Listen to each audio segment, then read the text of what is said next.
Napabilang sa trending topics sa Twitter Philippines ngayong Huwebes, October 24, 2019 ang yumaong aktor na si Rico Yan. Ito ay kasunod ng Instagram post ni Claudine Barreto, dating real and real life girlfriend ni Rico. Nitong Miyerkules, October 23, ng video na ng kanyang pagdalaw sa punto nito.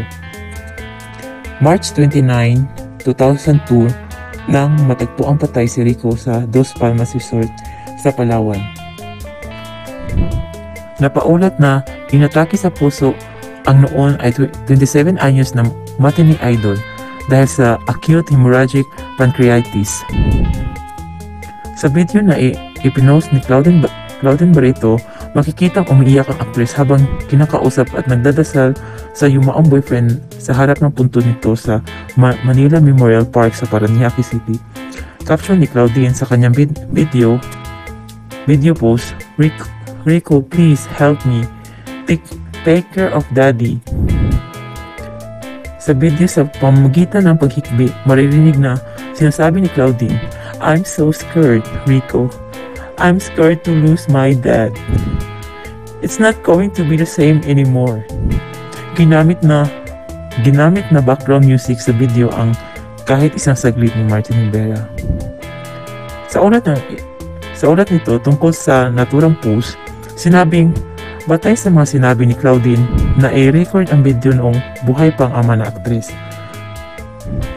October 15, 2019 nang pumanaw ang ama ni Claudine na si Miguel Barreto dahil sa acute respiratory failure.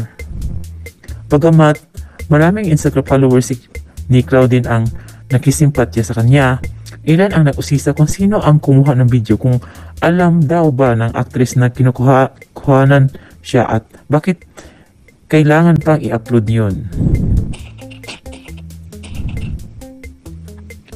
May nagsabi ring nananahimik na si Rico at hindi na dapat na madamay pa sa issue. Wala sinagot si Claudine sa alinman sa mga nabanggit na tanong ng kanyang followers. Ipinost ni Claudine ang video sa kasagsagan ng away niya sa kanyang kapatid na si Marjorie Barreto, habang kakampi naman niya ang isa pa niyang ate na si Gretchen Barreto.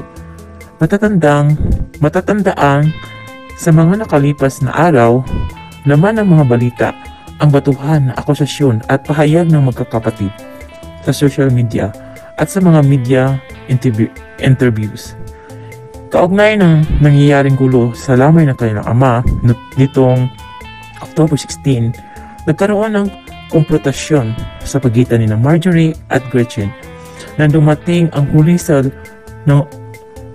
sa huli ang lamay ng kanilang ama na sa Heritage Memorial Park sa Taguig City. Kinabukasan, October 17, nagkasakitan naman sina Claudine at Marjorie sa lamay pa rin ng kanilang ama. Sa pagpapatuloy ng mistulang, hindi pa rin humuhupa at nagsasanga-sanga ng away sa pagitan ng magkakapatid na Barreto, ilang pangalan na ang nadawit sa issue. Kabilang sa mga nadamay na sa alitan ng mga Barreto ang ama ng bunsong anak na si Marjorie na si dating Caloocan City Mayor Ricom Echeverry, ang kapwa Filipino-Chinese businessman na sina Charlie Atong Ang at Ramon Ang, dawit na rin ang mag-inang Rofo Gutierrez at Annabel Rama, at ngayon nga maging si Rico na 17 taon nang yumao. Kaya naman, ngayong Huwebes, bumalaga sa maraming Twitter users ang pagtitrending ng yumaong aktor dahil sa Instagram post ni Claudine. Gaya sa Instagram, ilang netizens ang kumwestiyon din sa video ni Claudine at nagsabing sana ay hindi na lang nadamay sa issue si Rico na matagal nang namayapa. Ang ibang netizens ipinagtanggol si Claudine at sinabing nakaugilian ng actress na dalawin ang puntod ng namayapang nobyo, lalo na kung may pinagdadaanan ito sa buhay.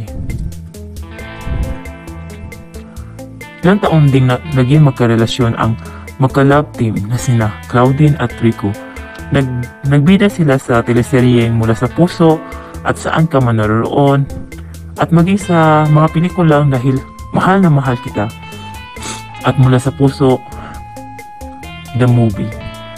Nasa rurok ng kasikatan si Rico at kasalukuyang pang palabas sa mga sinihan ang pelikula nila, Claudine, na Got to Believe, nang biglang pumanaw ang aktor noong 2002, araw ng Bernis Santo. At dito po natatapos ang balita ito.